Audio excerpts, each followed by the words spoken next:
Mr. Kwame Dankwa, judging from the work Harakati Muungano is doing in Africa, why do you promote minority inclusive model for African countries and African people?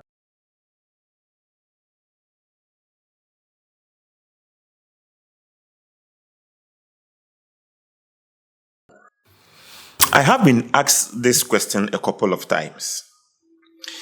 The minority inclusive model is a constitutional proposal that compels the president and the majority party that won the elections to appoint from the president's party some executive ministers, executive appointees, and government functionaries whose total number in percentage terms shall be less than or equal to the percentage of the electoral vote percentage received by the president in the general elections.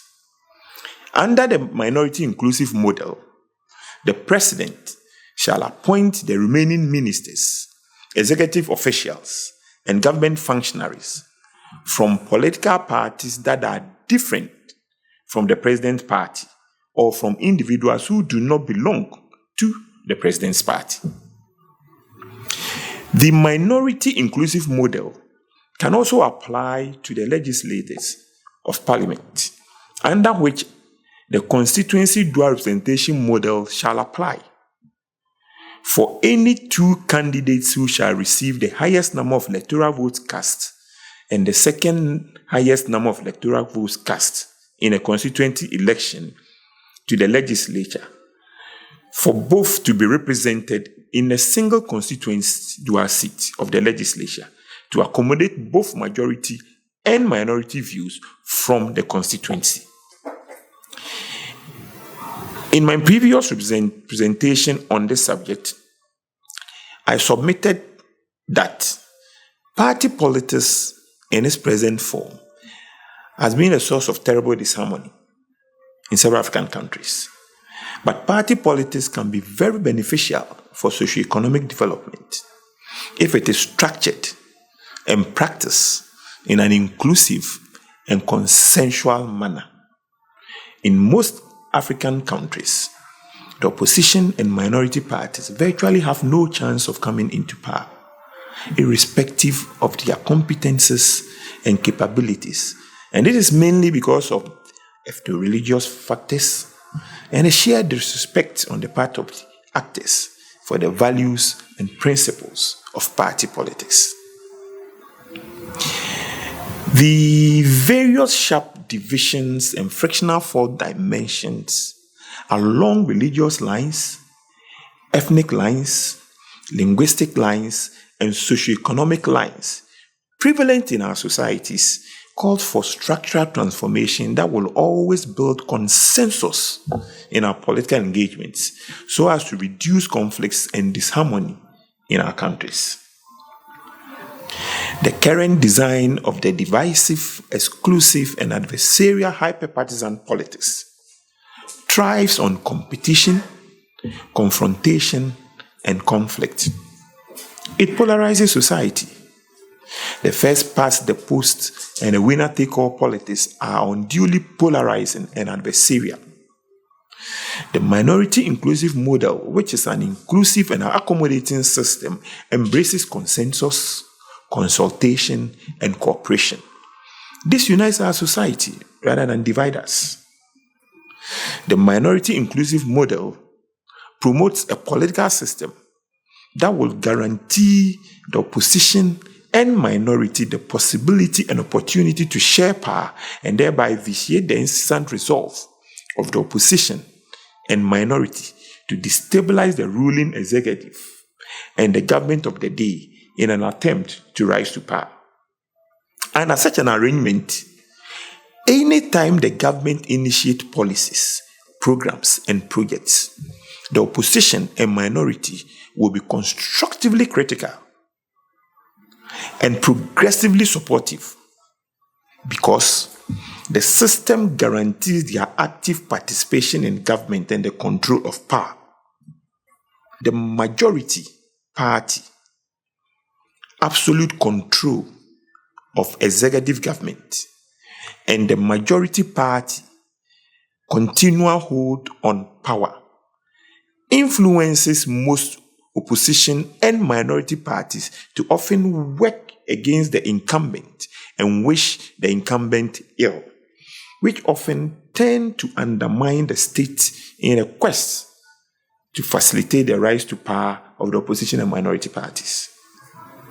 The fear of the exploitation of resources, ideas, policies, programs belonging to the opposition and minority parties, and the fear of opposition and minority parties and their resources being used and transformed into political capital to favor the incumbent government to perpetuate their stay in power often prevents the opposition and the minority parties from giving out their best contribution to support nation building.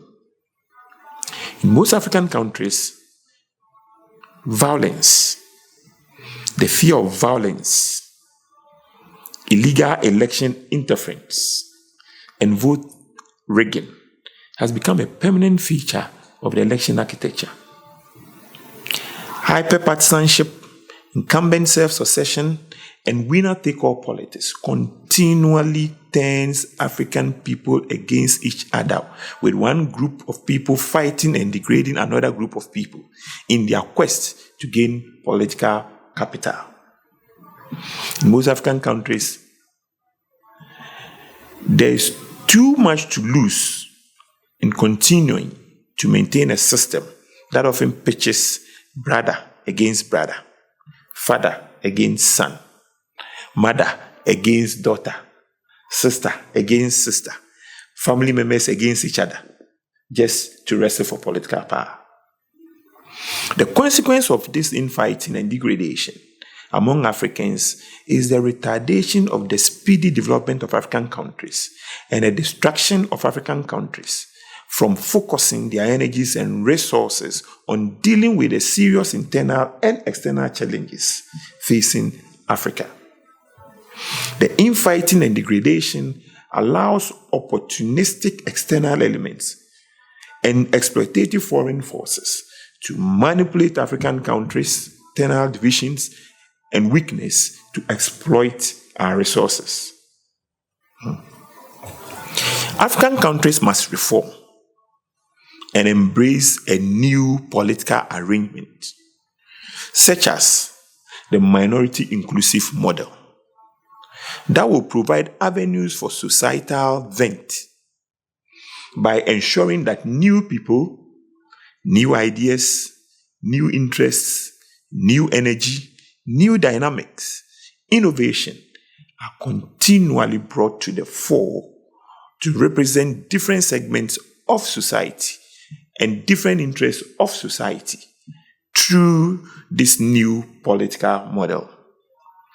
African countries must reform and embrace a political system that will uphold the institutionalization of the minority inclusive model because it has inherent consensus building features. The people of Africa want a political system that will always share power among the majority and minority parties to build consensus and facilitate sustainable development. Most politicians in Africa, and for most African countries, the politicians tend to be more concerned about how they can get into power or retain power indefinitely than how they can organize society to produce genuine, substantial improvement in the lives of our people. Most politicians are more concerned with how they will destroy their opponents, politically, materially, and even if the need arises physically, to get into power or retain power, which often leads to human rights abuses, crises, coup d'etats, and even wars in some instances. The desire of the president to cling to power by any means necessary, even when he or she has lost confidence and support of the electorate, does give rise on most occasions to human rights abuses, crises, coup d'etats, and wars. The response from the opposition and the minority, who employ all fair and foul means to destabilize the presidency and the government of the day, do also fuel some human rights abuses and conflicts. Under the minority inclusive model, the guaranteed opportunity for the majority and winning party to share power with the minority and opposing parties will transform the activities of the election years to become incident-free. The guaranteed opportunity for the members of the minority or the opposition to share power and be in government would remove the key to a lot of the troubles in African politics, especially the unusual desire by the opposition to get into power by any means necessary, and the burning passion of the party in power to prevent this from happening. African countries have been left behind by the rest of the world because of instability, insecurity, and underemployment arising out of hyperpartisanship, divisiveness, confrontation, and conflict that is gradually becoming a permanent feature of African countries.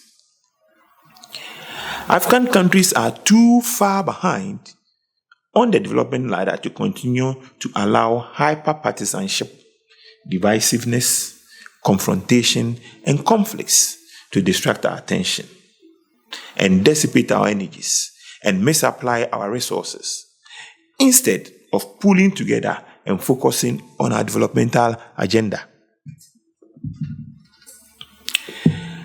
Minority inclusive model, as I said in my earlier presentation, will successfully thwart the practice of excluding the losing groups from power for longer periods. The minority inclusive model will automatically bring to the fore new people, new ideas, new energy to propel Africa's development.